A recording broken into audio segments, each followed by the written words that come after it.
Hello everyone and welcome back to another video. Today's video I'm here to give you my thoughts on Luton winning, that's right, winning 2-1 at home against Stoke City. And I want to basically sum this video up by saying I don't want tonight's win just to cover cracks. It only matters tonight, this victory, the 3 points only matters if we go out and get a positive result away to Blackburn on the weekend, because if we don't, things just go back to normal again, and I don't want that to happen. I want us to try and turn a page. I want us to improve our season, and the only way that happens is by getting that result away against Blackburn. We need to start improving our away form. But it was great to win, finally win a game of football, playing probably the best attacking football I've seen in the last couple of weeks. I have to admit, you know, the amount of opportunities we created against Stoke. I thought Stoke, in my opinion, are a really poor team. And I didn't think there would be many poor teams than Luton in this division at this moment in time. But wow, Stoke are really poor. You know, the Stoke team which I grew up watching loved defending. This Stoke team looked so nervous. They didn't like it when the ball got near them. And you knew what Stoke's game plan was tonight. Stoke's game plan was literally hit Luton on the counter. And if you don't watch my match previews, please watch my previews, because I highlighted this massively. Stoke waited to counter us, wait for Luton to make mistakes, and we did make a few mistakes, I have to be honest, we did. We lost the ball a few times, and they really, they heavily pressed us in their numbers, and when it did work, they were really aggressive on their counter-attacks, and I thought a few times, I was like, oh my god, they're going to score here. But they did lack a little bit of quality in the final third. The right winger for Stoke, I forgot his name, the one which Victor Moses was trying to handle throughout the whole 90 minutes. At times, he was so dangerous. I think he outdone Victor Moses a few times. I think he nutmegged him on a few occasions, but he was really dangerous. And of course, one of Stoke's counter-attacks actually did result into a goal. They picked the ball up in the midfield, and Tom Cannon with the run in behind, the ball split us open. Hashi, he should have done better. I'm not a fan with Hashi playing right centre-half. I understand why he's playing as a right centre-back due to our ongoing injury crisis in defence again.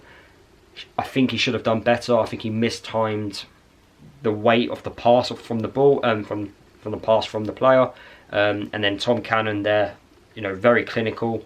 First opportunity in the game, puts it past Kaminski, and they go 1-0 up. And what I was really happy about was the reaction from us, because normally when a goal like that happens, and with the way we've been playing at the moment, our heads could have easily have dropped, and it could have taken us a lot longer to get back into the game. Instead, from that moment on, we kind of just forgot about it and just attacked Stoke, and we were trying to create as many opportunities as possible. We could have scored a couple of goals in the first half, but what made us really different compared to Stoke was our set pieces. We were so dangerous from our set pieces. Clark did put some really decent balls into the box, and I do want to highlight Clark because, you know, he's had a lot of, I would say, stick from fans. And I would say the last couple of games, I feel like he's been one of the better players. I think his performances have got better, and it was nice for him to have a really good game. Of course, he did create our goal, a fantastic corner into the box, and Colton Morris with a free header at goal. And I kind of was slagging Colton Morris off a little bit in my last couple of videos, because I was really frustrated with the amount of opportunities he was getting in front of goal. He wasn't getting enough, and as a player who's scored 20 goals at this level for us in our promotion season, to only have one shot at goal in your last 3 league games prior to this one, it's frustrating. But today he actually had a couple of opportunities, which was nice. He should have scored more than 1 goal, and we will talk about that in a second. But it was a fantastic header, free header, and that was our equaliser. And even after that equaliser, we were still creating opportunities. I thought Stoke's goalkeeper was extremely good. Victor Johansson, in my opinion, he's the best goalkeeper in the Championship, and he is the reason why Stoke are probably not in the bottom 3. I can't believe how poor Stoke was, if I'm being honest with you. But I understand what their game plan was, and I understand the way they're trying to set up. But however, transitioning from defence to attack, they're just really poor, and they're just relying on teams to make mistakes. You could just clearly see in the second half it was working better for them, because Luton were pushing further forward, and they were exploiting the gaps in behind Victor Moses and also Chong. Chong I do want to talk about, because he will get a lot of stick, and I think some of the stick is deserved on the basis of some of the things he does, but he isn't a wing back, and I do think it's really unfair to judge him being a wing back. But what I found a little bit frustrating today, he is a left footer, Chong, and he's playing as a right wing back, and you can tell throughout the whole 90 minutes he was getting into these areas where he could cross the ball into the box, but because he's left footed, he was cutting back onto his left foot, and because there's a delay in doing that from a player getting the ball, trying to cut in and whipping the ball on your left foot, you're inviting pressure, and because it's not quick, and because you're not comfortable using your right foot, you're not whipping balls in from your right hand side, because you're not right footed. So there was times throughout the whole 90 minutes we were getting into these areas and we're just not putting in balls into the box quick enough, and Stoke are able to defend that quite well, and it happened to Victor Moses as well. I found it really strange. Chong was on the right wing back, was playing as a right wing back, and Moses was left wing back.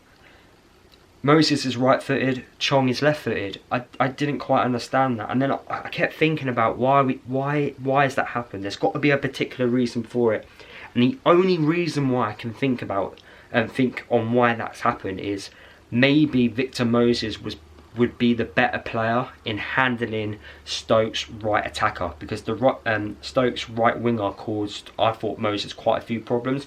I do think Victor Moses had a good game, however he did get outdone quite a few times down on that side of the pitch, and that was due to the Stoke's attacker causing him all sorts of problems.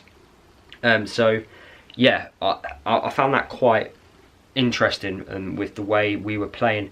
I do think the crosses into the box needed to be better at times. We needed to show a little bit better quality in those areas, and because personally for me, the best moment in the game, especially in the second half, was when we were on Victor Moses' side.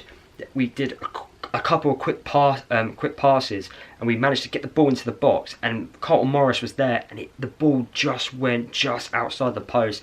That should have been the second goal. He was really unfortunate. He should have got it on target, Carlton Morris. Free shot at goal in the 6-yard box as well.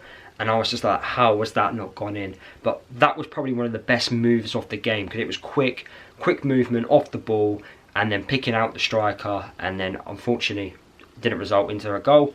But it was one of the best moves of the game. But I do want to highlight another really important moment in the second half. Stoke, I can't remember which player in particular it was, but one of Stoke's players got in behind Victor Moses, and he had a free shot at goal, and he hit it with venom. Proper power into that shot, but it was a fantastic save from Thomas Kaminski, and if that went in, that could have completely changed the game. But that was a really good defining moment, and for him to save it was good. I didn't think he had too much to do, Thomas Kaminski. I thought we defended extremely well. I thought Holmes was outstanding, putting his body on the line. For me, he was my man of the match.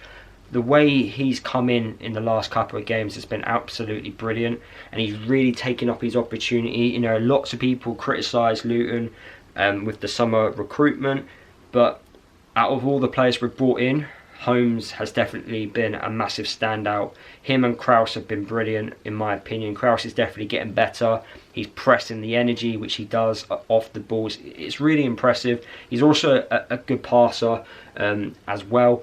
And it's nice to see some of the players we've brought in doing well, because with Baptiste, Walsh, and then of course Walters unfortunately picking up his knock, McGuinness not really setting the world alight. You know, it has been an underwhelming summer window, so it is nice to see some of our players we have signed actually do a good job.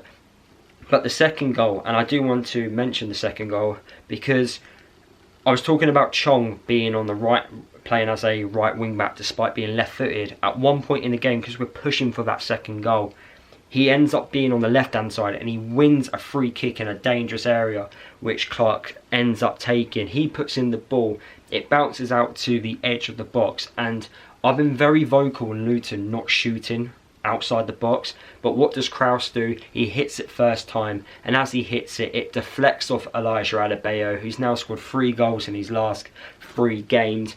And yes, great scenes at the end.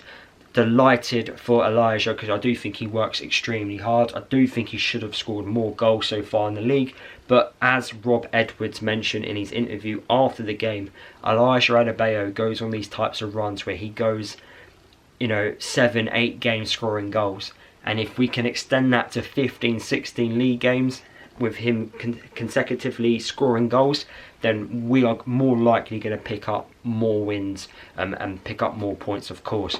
But I'm delighted for Elijah, and I'm delighted we did walk away with the 3 points.